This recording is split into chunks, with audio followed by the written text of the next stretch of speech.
اس وقت جب میں یہ سطور قلم بند کر رہا ہوں تو یہاں لندن میں 9 اگست 2011 اور منگل کا دن، وقت دوپہر کے 3 بج چکے ہیں، اور گزشتہ 3 راتوں سے الگ صبح تک جاگتے جاگتے اب آنکھیں جیسے تھکی تھکی سی ہیں، لیکن برطانیہ کے اس سورج کی طرح غائب ہیں جو کبھی اس کرۂ ارض کے وسیع رقبے پر غروب ہی نہیں ہوتا تھا، لیکن معیشت سے لے کر اخلاقیات تک کہیں رخ سے جیسے اب گہنا سا گیا ہے۔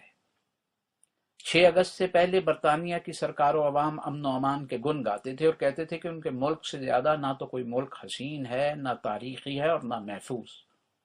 یہ سچ ہے کہ جنہ دے کر دانے انہاں دے کملے بھی سیانے، سو برطانیہ کے کملے بھی سیانے سمجھے جاتے۔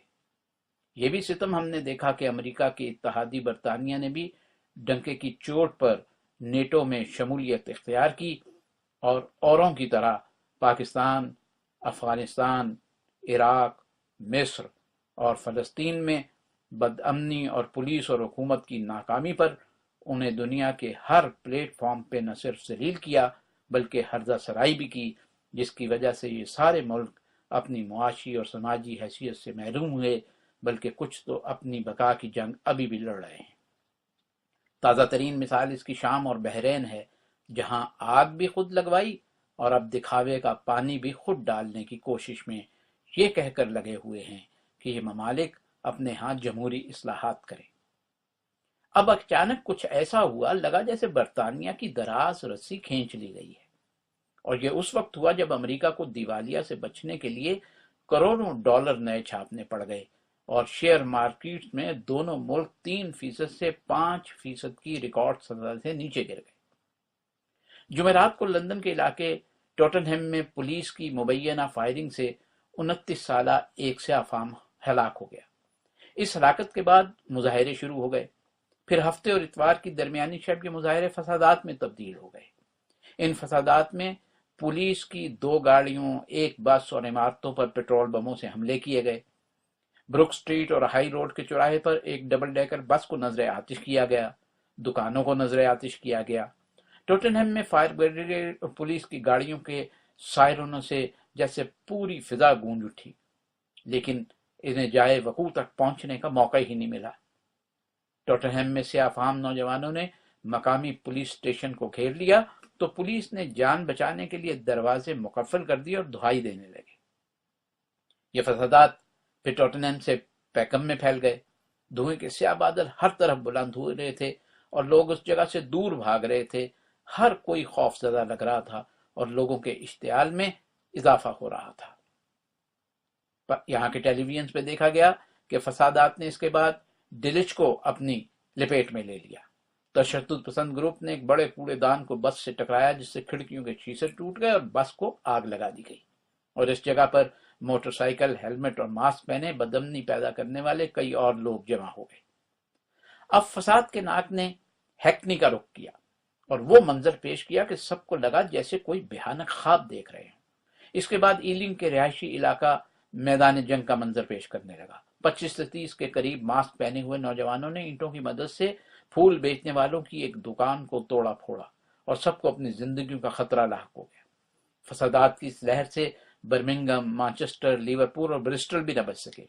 برمنگھم میں ایک پولیس اسٹیشن کو آگ لگا دی گئی۔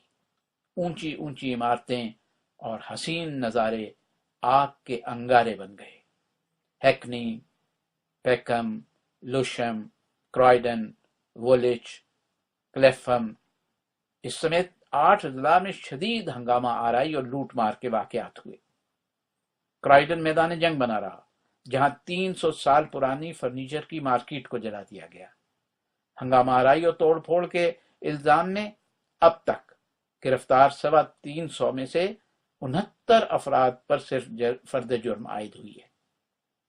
سکاٹ لینڈ یارڈ پولیس نے مختلف مقامات پر 1700 اضافی اہلکار تعینات کر دیے ہیں۔